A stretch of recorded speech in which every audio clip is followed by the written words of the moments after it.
ഏകാഗ്രതയുടെ പാരമ്യത്തിൽ അപരൻ്റെ മനസ്സ് വായിച്ചെടുക്കാനാകും.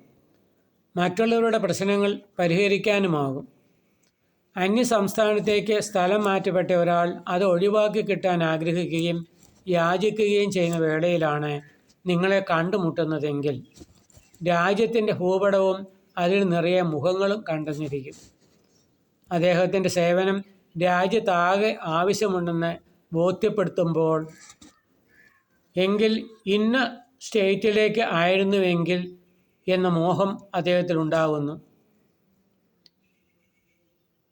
ഇതാണ് നല്ലതെങ്കിൽ ആ സംസ്ഥാനത്തിൻ്റെ ഭൂപടം നിങ്ങളുടെ മനസ്സിൽ വരച്ചു കാട്ടപ്പെടുന്നു.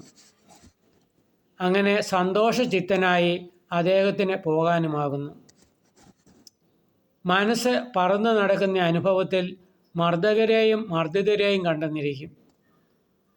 ഭാര്യയെ ഉപദ്രവിക്കുന്ന ഭർത്താവിനെ അകറ്റാൻ ഇടയിൽ കയറുമ്പോൾ ഇടിയേറ്റ് മരിക്കുന്ന വേദന ഉണ്ടാകുമ്പോഴാകും മനസ്സ് പാവയ്ക്ക് തുല്യമാണെന്ന് മനസ്സിലാകുന്നത്.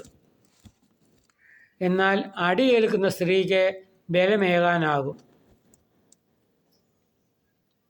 അവർ തിരിച്ചടിക്കുമ്പോൾ പക്ഷേ പുരുഷൻ കൂടുതൽ ക്രുദ്ധനാകാനും മർദ്ദനത്തിൻ്റെ ശക്തി വർദ്ധിക്കാനും ഇടയാക്കാനേ ആ ഇടപെടലിലൂടെ സാധ്യമാകാറുള്ളൂ. ശരീരം അറിയാതെ മനസ്സ് പരീക്ഷ എഴുതി ഉന്നത വിജയം നേടുകയും അസുഖങ്ങൾ ഭേദമാക്കുകയും മറ്റും ചെയ്ത അനുഭവങ്ങൾ ചിലർ പങ്കുവച്ചിട്ടുണ്ട്. തലച്ചോറിനെ ചിന്തിക്കുവാനും മനസ്സിനെ ചരിക്കുവാനും കഴിയുന്നതാണ് ശരീരം വിട്ടുള്ള മനസ്സിൻ്റെ യാത്രകൾ ചിലപ്പോൾ ശാസ്ത്രത്തെയും അതിശയിപ്പിക്കുന്നതാകുന്നത്.